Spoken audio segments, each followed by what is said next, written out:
அனைவருக்கும் வணக்கம். இன்றைக்கி பார்த்தீங்கன்னா நம்ம பலாப்பழத்தை வச்சு ஒரு அல்வா தான் நம்ம செய்ய போகிறோம். நம்ம பலாப்பழம் கிடைக்கிற நாளில் ஒரு சில நேரத்தில் நம்ம முழு பலாப்பழம் வாங்கிட்டு வருவோம். அந்த டைமில் நம்ம சாப்பிட்டது போக எக்ஸஸாக நிறைய பலாப்பழம் ஆகிடும். ஆனால் பலாப்பழத்தை அப்படி எடுத்து வச்சாலும் எவ்வளோ தான் சேஃப் பண்ணி வச்சாலும் அது கெட்டு போயிடும் 2-3 நாளில். அதனால் இப்போ நம்ம என்ன செய்ய போகிறோம்னா, இந்த பலாப்பழத்தையெல்லாம் உள்ளே உள்ள கொட்டையெல்லாம் எடுத்துட்டு நம்ம அதை அந்த ஃப்ளஷை மட்டும் மிக்சி ஜாரில் போட்டு அரைச்சிட்டு வர போகிறோம். மிக்சி ஜாரில் போட்டு அரைச்சிட்டு வந்துட்டு நான் உங்களுக்கு காட்டுறேன். இப்போ பாருங்கள், நான் எடுத்து வச்சுருந்த பலாப்பழத்தை கொட்டையெல்லாம் எடுத்துட்டு அந்த சொலையை அப்படியே போட்டு மிக்சியில் அரைச்சி வச்சுருக்கேன். அது 1 kg அளவு இருக்கும். இப்போது இதை ஒரு பாத்திரத்தில் மாற்றிட்டு அதுக்கப்புறம் நம்ம கிண்ட ஆரம்பிக்க போகிறோம். நான் அல்வா கிண்டும் போது உங்கள்கிட்ட காட்டுறேன். நான் மிக்சி ஜாரில் உள்ளதை இந்த பாத்திரத்தில் மாற்றி வச்சுருக்கேன். இப்போது இதை நம்ம கடாயில் போட்டு கிளற போகிறோம். அடுப்பில் ஒரு கடாய் வச்சு நெய் ஊற்றிட்டு அதில் முந்திரி பருப்பை போட்டு ரோஸ்ட் பண்ணி ஃபஸ்ட்டு எடுத்துட்டு அதுக்கு பிறகு இந்த விழுதை போட்டு நம்ம கிளற போகிறோம். இப்போ பாருங்கள், அடுப்பில் கடாய் வச்சு நெய் சேர்த்துப்போம். இதில் நம்ம முந்திரியை லைட்டாக வறுத்து எடுத்துக்க போகிறோம். லைட்டாக செவரும் போது எடுத்துடுவோம். இப்போ பார்த்தீங்கன்னா முந்திரியை எடுத்து வச்சுருக்கேன். இப்போது இந்த கடாயில் நம்ம பலாப்பழம் அரைச்சி வச்சுருக்க அந்த விழுதை சேர்க்க போகிறோம்.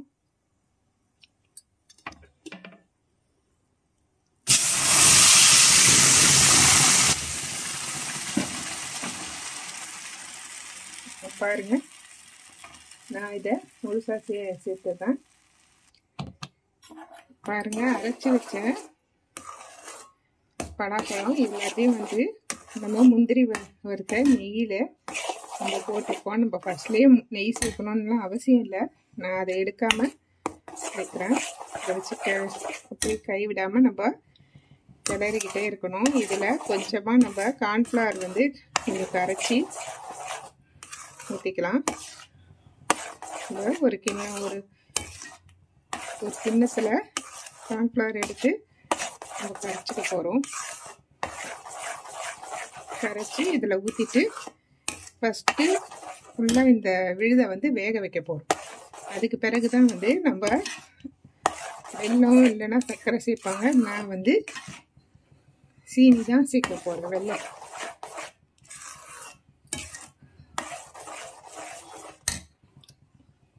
இது வெந்துக்கிட்டே இருக்கட்டும். நான் இந்த டைமில் கொஞ்சம் கார்ன்ஃப்ளவர் மாவை எடுத்து கரைச்சி ஊற்றுவேன்.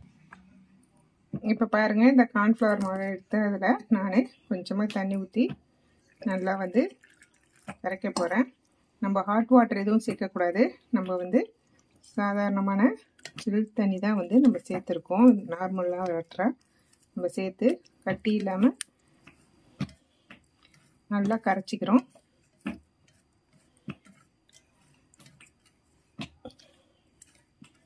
இப்போ பாருங்கள், நான் கரைச்சி வச்சதை எடுத்து நம்ம அந்த பலாப்பழ விழுதில் ஊற்ற போகிறோம். இங்கே பாருங்கள்,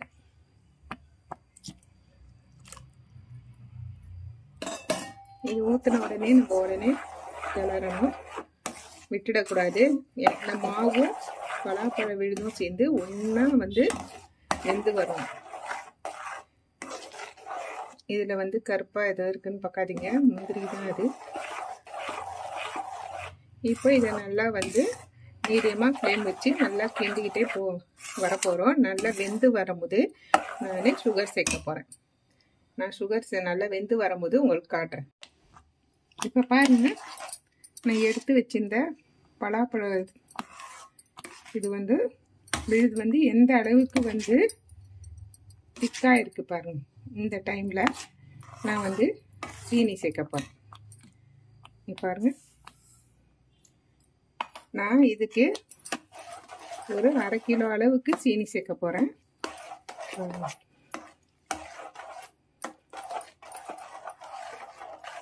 நான் ஒரு அலுமினிய கடாயில் செய்யறதுனால நான் கைவிடாமல் கிண்டிக்கிட்டே இருக்கணும். இல்லைன்னா அடி பிடிக்கும். நான்ஸ்டிக் இல்லை. இந்த கொஞ்சம் லைட்டாக இந்த ஸ்வீட்னஸ் எடுத்து கொடுக்கறதுக்காக நான் லைட்டாக சால்ட்டும் சேர்க்க போகிறேன்.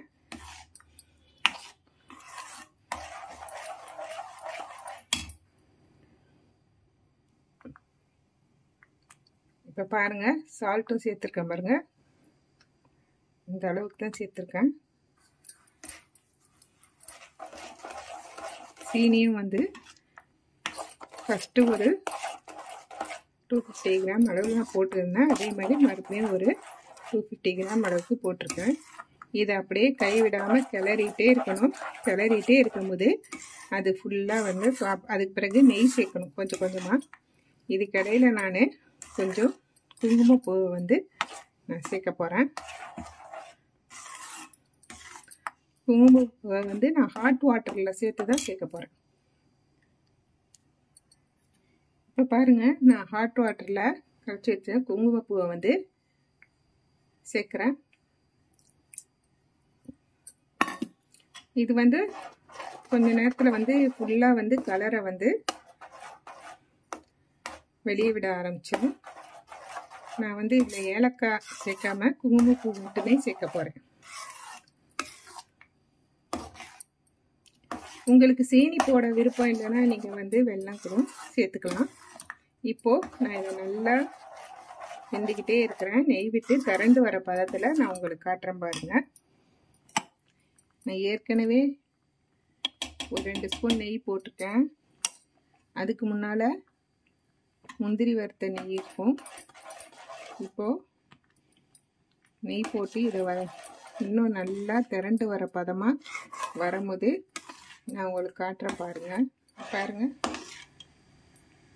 இந்த ஸ்டேஜ்லேயே நான் வந்து வறுத்து வச்ச முந்திரியை நான் சேர்த்துக்கிறேன் எல்லாத்தையும். ஏன்னா ரொம்ப கெட்டியாகிடுச்சுன்னா எல்லா இடத்துலையும் அது பரவி போகாது. அதனால் நான் வறுத்த முந்திரியை நான் இப்போயே சேர்த்துட்டேன். இங்கே பாருங்கள், ஒரு பிளேட்டில் நெய் தடவி வச்சுருக்கேன். இன்னும் கொஞ்சம் நேரத்தில் நல்லா சுருண்டு வர ஆரம்பிக்கும். அல்வா பதத்துக்கு எந்த அளவுக்கு சுருண்டு வரணும்னு நான் உங்களுக்கு காட்டுறேன். கிட்டத்தட்ட பார்த்தீங்கன்னா ஒரு 3/4 மணி நேரத்துக்கு மேலே 45 மினிட்ஸ்க்கு மேலே கிளறி இருக்கேன். இந்த அளவுக்கு இருக்குது. நமக்கு வந்து கிளற நமக்கு வந்து கிளற வராத அளவுக்கு டைட் கொடுப்போம். அப்போ வந்து அது வந்து முடிய போகுதுன்னு அர்த்தம். ரொம்ப நம்ம கிளறதுக்கு கஷ்டமாக இருக்கும். நீங்கள் கிளறும் போது நல்லா ஹேண்டில் கொஞ்சம் பெருசாக இருக்கிற மாதிரி உள்ள கரண்டி வச்சு கிளறுங்க. ஏன்னா நல்லா கையில் நல்லா திரிச்சு விட்டுடும். திரிச்சா கொப்பளம் வந்துடும். நல்லா பாருங்கள் எப்படி இருக்குது பாருங்கள். அது இன்னும் சுருண்டு வர்றதுக்கு இன்னும் ஒரு 15 மினிட்ஸ் ஆகும். அந்த டைமில் நான் உங்களுக்கு காட்டுறேன் பாருங்கள். நான் கீலாம் சேர்த்துருக்கேன். அந்த கீலாம் கொஞ்சம் ரிலீஸ் ஆகி கொஞ்சம் சுருண்டு வரும். அல்வா பாருங்கள் நல்லா திரண்டு வர ஆரம்பிச்சிடுது. உங்களுக்கே தெரியும், கடாயில் ஒட்டாமல் வருது பாருங்கள். பாருங்கள், இன்னும் கொஞ்சம் நேரத்தில் ரெடி ஆகிடும். இதை வந்து நான் இந்த பிளேட்டில் ஊற்றிட்டு உங்களுக்கு காட்டுறேன். இப்போ பார்த்தீங்கன்னா நான் ஃபஸ்ட்டில் காட்டினது வந்து திருநெல்வேலி அல்வா மாதிரி சாஃப்ட் கன்சிஸ்டன்சி தான் காட்டினேன். அடுத்த கன்சிஸ்டன்சி எப்படின்றத வந்து இது வந்து ஹார்ட் கன்சிஸ்டன்சி ஆகிடும்.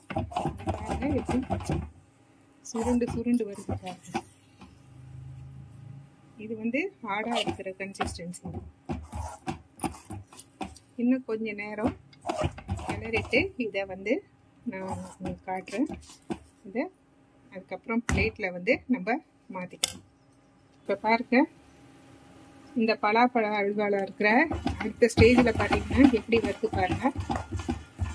எப்படி வந்து சுற்றி இருக்கு பாருங்கள். இதே நான்ஸ்டிக் கடாயாக இன்னும் சூப்பராக வரும்.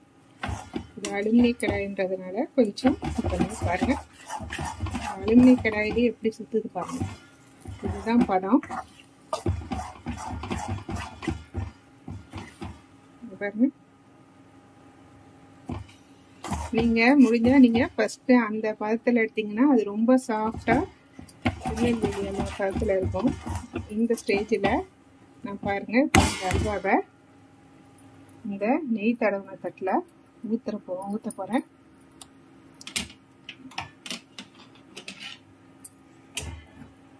இங்கே பாருங்கள்,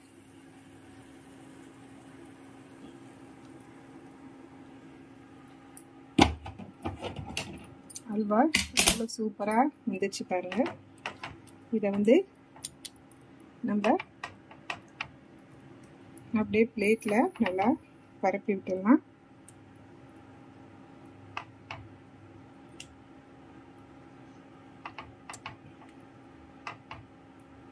இது வந்து செகண்ட் மெத்தடு வந்து அதே அல்வா வந்து இன்னும் கொஞ்சம் ஒரு 1/4 மணி நேரம் அதிகமாக வச்சு கிண்டும் போது நம்ம ஊற்றின நெய் அத்தனையும் ரிலீஸ் பண்ணிவிட்டு இந்த ஸ்டேஜுக்கு வந்துடும். இதை ஆறின பிறகு நம்ம கட் பண்ணிக்க வேண்டியதான். இப்படி இருக்கு பாருங்க. இப்போ பார்த்தீங்கன்னா ஆறிடுத்து. இதை வந்து நான் வந்து டீமோல்ட் பண்ணி வச்சுருக்கிறேன். இப்போ பாருங்கள், நான் அதை கட் பண்ணி எப்படி எடுக்கிறேன்னு பாருங்கள்.